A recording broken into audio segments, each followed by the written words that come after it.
Hello everyone, welcome to adventure classes. आज हम लोग यहाँ से पढ़ेंगे अल्टरनेटिंग करंट, जो कि हमारा लेक्चर नंबर है 3। इससे पहले वाले लेक्चर में हम लोगों ने देखा कि एसी करंट क्या होता है, डीसी करंट क्या है, इंस्टेंटेनियस करंट के बारे में पढ़ा हम लोगों ने। उसका पूरा डेरिवेशन देखा। फुल साइकिल के लिए और हाफ साइकिल के लिए हमारा करंट की वैल्यू कितनी होगी, आरएमएस वैल्यू क्या होती है, पीक वैल्यू क्या होती है करंट और वोल्टेज की। इन तरह से सवाल की बात हम लोगों ने की। आज ये वाले लेक्चर में हम लोग देखेंगे कि AC through CR and LR circuit, मतलब अल्टरनेटिंग करंट हम लोग पढ़ेंगे कैपेसिटर और रजिस्टिव सर्किट एंड इंडक्टिव और रजिस्टिव सर्किट। मतलब हमारे पास सर्किट रहेंगे सीआर और एलआर, इनके बारे में बात करेंगे। तो चलिए सबसे पहले बात करेंगे हम लोग alternating voltage applied to CR series circuit. मतलब पहले हम बात करेंगे सीआर सीरीज सर्किट के बारे में। मतलब एक हमारे पास कैपेसिटर है, एक हमारे पास है रजिस्टर, और दोनों को हमने लगा रखा है कहाँ, सीरीज में। कहाँ लगा रखा है बच्चों, सीरीज में।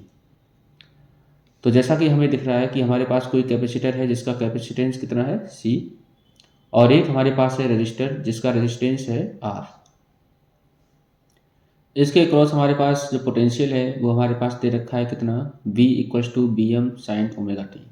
बी एम जो बच्चों वैल्यू है वो हमारी होती है पोटेंशियल की पीक वैल्यू, और यहाँ से करंट का वैल्यू है वो होता है I बराबर आई M sine omega T minus five. अब यहाँ पर बच्चों आपको दिख रहा होगा कि ओमेगा टी से फाइव हो रहा है नेगेटिव, माइनस हो रहा है। तो यहाँ से सीधा सा ये मतलब है कि अगर आपके पास कोई भी सीरीज सीआर सर्किट दे रखा हो तो ये वाले केस में हमेशा करंट जो है वो लैग करता है किससे, पोटेंशियल से। ठीक है, क्योंकि माइनस का फाई लगा हुआ है। मान लो हमने कंसीडर किया है कोई भी सर्किट जो कि कंटेन कर रहा है एक रजिस्टर जिसका रेजिस्टेंस है आर, और एक कैपेसिटर जिसका कैपेसिटेंस है सी। इनको हमने सीरीज में कनेक्ट कर दिया। तो जैसा कि आपको दिख रहा है, एक रजिस्टर है जिसका रेजिस्टेंस है आर, एक हमारे पास कैपेसिटर है जिसका कैपेसिटेंस है सी, और दोनों को हमने सीरीज में कनेक्ट कर दिया। हमने मान लिया कि हमारे पास कोई भी पोटेंशियल सोर्स है जिसकी पोटेंशियल की वैल्यू हमारे पास दे रखी है V equals to B M sine omega T. तो ये हमारे पास है पोटेंशियल जो कि हम यहाँ पर अप्लाई कर रहे हैं। ठीक है, हमने मान लिया कि Q हमारे पास चार्ज है जो कि कैपेसिटर में हमारा किसी भी स्टैंड टाइम में जा रहा है, और करंट I हमारे पास है जो किसी स्टैंड टाइम में जा रहा है। पोटेंशियल डिफरेंस चेक करो the capacitor at this stand is Q upon C. अगर हम पोटेंशियल डिफरेंस निकालें तो पोटेंशियल डिफरेंस का फॉर्मूला आप लोग पढ़े होते हैं, Q बराबर सी बी पढ़ते हैं, या पढ़ें C बराबर Q अपॉन बी। तो वही हमारा पोटेंशियल यहाँ से निकालें, V बराबर बनेगा Q अपॉन सी। तो ये हमारे पास है पोटेंशियल की वैल्यू। Q अपॉन सी हमारे पास ये दे रखा है पोटेंशियल जो कि एक्ट करेगा अपोजिट टू अप्लाइड ईएमएफ। जो भी हमारे पास अप्लाइड ईएमएफ है V, वहाँ पर जब एक्ट करेगा, या फिर हम सीधा सा यहाँ पे किरचॉफ लॉ लगा लें, तो किरचॉफ लॉ से क्या होगा बच्चों कि हमने मान लिया कि हमारे पास इस तरह से वो एक्ट कर रहा है। ठीक है, तो यहाँ पर करंट की डायरेक्शन हमने ये मानी। अगर करंट की डायरेक्शन ये है तो हमने थोड़े समय के लिए मान लिया कि पोटेंशियल हमारा इस तरह से जा रहा है। करंट की डायरेक्शन में हमेशा जो पोटेंशियल रहता है वो हमेशा निगेटिव होता है। कैसा होता है, निगेटिव। तो यहाँ पर पोटेंशियल की वैल्यू हमने निकाली, वो आई तुम्हारी Q अपॉन सी। इसलिए हमने क्या करा, ये वाले पोटेंशियल से माइनस कर दिया Q अपॉन सी को। तो ये हम किरचॉफ लॉ से निकाल सकते हैं। इसके अनुसार हमारा क्या होगा, यहाँ पर जो हमारे पास पोटेंशियल है अकॉर्डिंग टू ओम्स लॉ वो हमारे पास इक्वल होना चाहिए आई आर के। तो आई आर जो है वो हमारे पास बन गया B M sine omega T minus Q upon C. उसके बाद बच्चों क्या होगा, जो करंट है at any instant of time t वो कितना बनेगा, तो वो हमारे पास बनेगा I equals to I M sine omega T plus five. इनको जब हम सॉल्व करेंगे तो सॉल्व करने के बाद आपको जो करंट की वैल्यू मिलेगी वो मिलेगी I M sine omega T plus phi. इसे हमने मान लिया इक्वेशन 2। यहाँ पर जो आई एम है वो होती है करंट की मैक्सिमम वैल्यू। इस तरह से यहाँ पर अगर हम निकालें आई एम तो तुम्हारा बनेगा वी एम अपॉन में आर। क्या बनेगा? अगर हम देखें आई एम निकालें तो क्या बनेगा? बी एम अपॉन में आर। अब ये आर किसके बराबर होता है? तो आर हमारा बच्चों होता है एक रेजिस्टेंस। आर रेजिस्टेंस है और ये हमारा ओमेगा सी जो है वो हमारा होता है इन कंडक्ट कैपेसिटिव रेजिस्टेंस एक्स सी।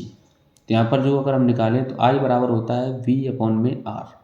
अब ये हमारे पास जो पूरा का पूरा वैल्यू लिखा है ये बच्चों होता है इम्पीडेंस के इक्वल जेड। ठीक है, अब हम इसको देखने की कोशिश करते हैं ग्राफ के माध्यम से फ्रॉम इक्वेशन 1 एंड 2।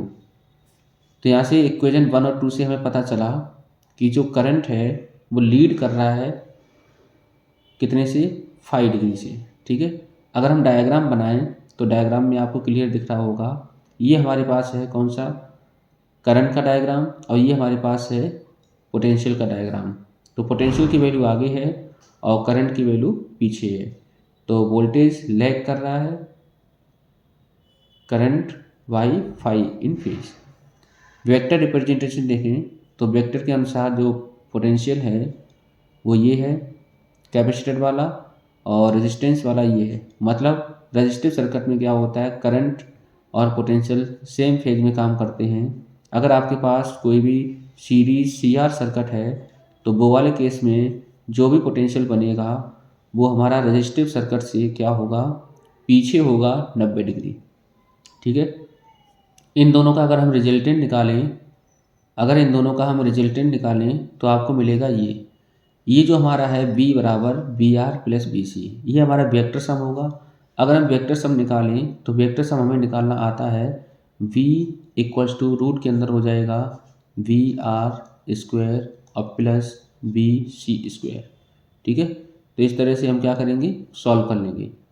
इस तरह से जो अगर इम्पीडेंस हम निकालें इसी को हम बोलते हैं इम्पीडेंस, और इम्पीडेंस बराबर होगा बी एम अपॉन में आई एम, मतलब बी अपॉन में आई। तो ये हमारा रेजिस्टेंस के इक्वल ही होता है। तो इस तरह से हमारी जो इम्पीडेंस की वैल्यू मिलेगी वो ये मिलेगी। कैसे मिलेगी एक बार देख लें कि हमारे पास ये दे रखा है। ठीक है, यहाँ से अगर निकालें तो V R square plus B C square बना। तो यहाँ से अगर हम करें रूट के अंदर B R square B R, तो यहाँ से हम लिखेंगे आई एम आर स्क्वायर और plus I M X C square. ठीक है, तो इस तरह से हमारा बनेगा रूट के अंदर I M R square plus X C square. ठीक है, ये भी हमारे स्क्वायर में होगा। ठीक है, क्योंकि हम क्या कर रहे हैं? स्क्वायर कर रहे हैं। बी बराबर क्या होता है? आई आर के इक्वल होता है। इस तरह से रेजिस्टेंस का बनेगा आई आर और कैपेसिटेंस का बनेगा आई एक्स सी। ये कैपेसिटेंस रेजिस्टेंस है। जब ये इसको हम बाहर लेंगे तो हमारा बन जाएगा आई एम रूट के अंदर R square plus X C square. अब ये हमारा जो बना आई एम इंटू में जेड, ये हमारा जो है उसे हम बोलते हैं इम्पीडेंस। ये इम्पीडेंस होता है। ठीक है, इम्पीडेंस कुछ नहीं है, ये हमारा नेट रेजिस्टेंस होता है जब भी हमारे पास सीरीज सीआर सर्किट हो या फिर एलआर सर्किट हो। वो वाले केस में क्या बनता है? ये इम्पीडेंस की तरह काम करता है। ठीक है,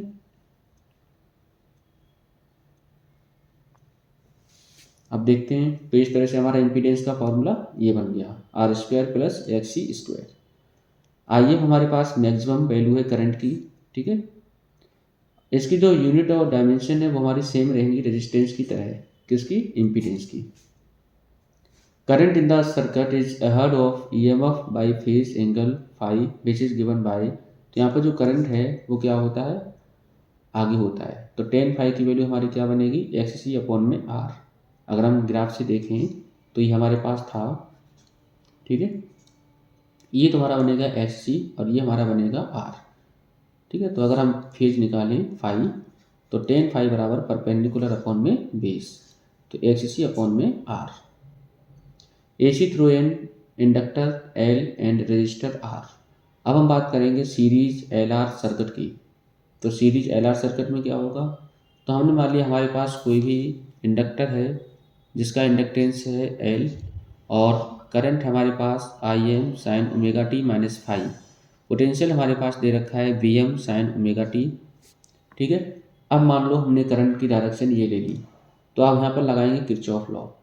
किरचॉफ लॉ लगाने से क्या होगा, तो हमने पहले मान लिया कि हमारे पास कोई भी पोटेंशियल है जिसकी वैल्यू है v बराबर B M sine omega T. ठीक है, अब हमने क्या किया, किसी स्टैंड टाइम में करंट की इक्वेशन लिखने की कोशिश की। करंट इक्वेशन हमारे पास क्या है, I बराबर आई M sine omega T minus five. अब ये क्या कर रहा है, ठीक है, तो इसकी हम बात करेंगे। The back E M F develop in the inductor, तो यहाँ पर back E M F develop हो जाएगा जिसकी वैल्यू होगी एल डी आई अपॉन में डी आर डी टी। ठीक है, तो ये भी हमारा क्या है, पोटेंशियल ही है। हम लोग पढ़ा करते थे ई एम एफ ई बराबर एल डी आई अपॉन में डी एल। ठीक है, मूविंग चार्ज एंड मैग्नेटिज्म में हम लोगों ने पढ़ा था इंडक्टर के बारे में। तो इफेक्टिव ई एम एफ हमारे पास आएगा V minus L D I upon D T. Kirchhoff law से इसको हम सॉल्व करेंगे जो कि हमारा आई आर के इक्वल हो जाएगा। ठीक है, इस तरह से हमारा जो बनेगा B M sine omega T बराबर I R plus L D I upon D T. अब यहाँ पर जो हमारा बना करंट वो हमारा क्या है, पीछे है फाइव, मतलब हमेशा यहाँ पर जो पोटेंशियल है वो लीड करता है और करंट जो है वो लैग करता है। ठीक है, तो यहाँ पर sign omega T minus five. अगर यहाँ से हम करंट की वैल्यू निकालें मैक्सिमम करंट की, तो मैक्सिमम पोटेंशियल अपॉन में इम्पीडेंस। ठीक है, अब इसी तरह से हम क्या है पिछला जो करे थे, तो ये वाले केस में क्या होगा, ये हमारा होता है क्या आर, और यहाँ पर हमारा बनेगा क्या एक्सएल। क्या बनेगा बच्चों, एक्सएल। यहाँ से हमारा क्या होगा, नेट इम्पीडेंस काम करेगा। अगर हम इम्पीडेंस की वैल्यू निकालें तो जेड बराबर होगा रूट के अंदर एक्सएल स्क्वायर और प्लस आर स्क्वायर। ठीक है, और यहाँ पर जो एक्सएल है वो उसकी वैल्यू जो है वो ओमेगा एल के बराबर होती है। ठीक है, क्लियर। तो ये हमारा एक्सएल ओमेगा एल के इक्वल है। इस तरह से इम्पीडेंस हमारा बना जेड बराबर आर स्क्वायर प्लस एक्सएल का square. The current in the circuit is lagging, current यहाँ पर क्या कर रहा है, लैग कर रहा है behind E M F by phase angle phi. ठीक है, तो इस तरह से अगर हम टेन फाई निकालें तो टेन फाई आप निकाल सकते हैं फेजर डायग्राम से। तो फेजर डायग्राम हमारा क्या होता है, अभी हमने बनाया पीछे, तो ये फेजर डायग्राम है। ठीक है, तो अगर हमने मान लिया कि ये हमारा एंगल है फाई, ठीक है, तो क्या कर रहा है, तो यहाँ पर अगर टेन फाई निकालें तो टेन फाई बनेगा परपेंडिकुलर अपॉन में 20। ठीक है, तो इस तरह से हम, तो वही हो गया ओमेगा एल। एक्स एल की वैल्यू किसके बराबर होती है, ओमेगा एल के बराबर। ये हमारा वेव डायग्राम है। The E M F and current in the circuit are such, E बराबर E naught sine omega T और आई बराबर I naught sine omega T minus five. तो सर्किट हमारा क्या होगा, क्या कंटेन करेगा, तो हमको मालूम है यहाँ पर करंट क्या कर रहा है, लैग कर रहा है पोटेंशियल से 5 डिग्री। ठीक है, तो यहाँ पर क्या होगा, कौन सा सर्किट होगा, अभी हम लोगों ने पढ़ा, सर्किट होगा हमारा एल आर। ठीक है, in AC circuit having resistance and capacitance, अगर मान के चलो हमारे पास एसी सर्किट है उसके पास रेजिस्टेंस हो और कैपेसिटेंस हो, तो यहाँ पर क्या होता है, तो हमें मालूम है कि करंट की वैल्यू क्या होती है, पीछे सॉरी करंट की वैल्यू आगे होती है और पोटेंशियल पीछे होता है। ठीक है, तो यहाँ पर सही आंसर होगा करंट लीड करता है, करंट आगे होता है किससे, पोटेंशियल से। ठीक है, तो ये हमारा था कौन, series L R circuit, series C R circuit. अगले वाले लेक्चर में हम लोग पढ़ेंगे series L C R circuit, जो कि बहुत इंपॉर्टेंट हमारा टॉपिक है। तो पढ़ाई करते रहें, all the very best, thank you.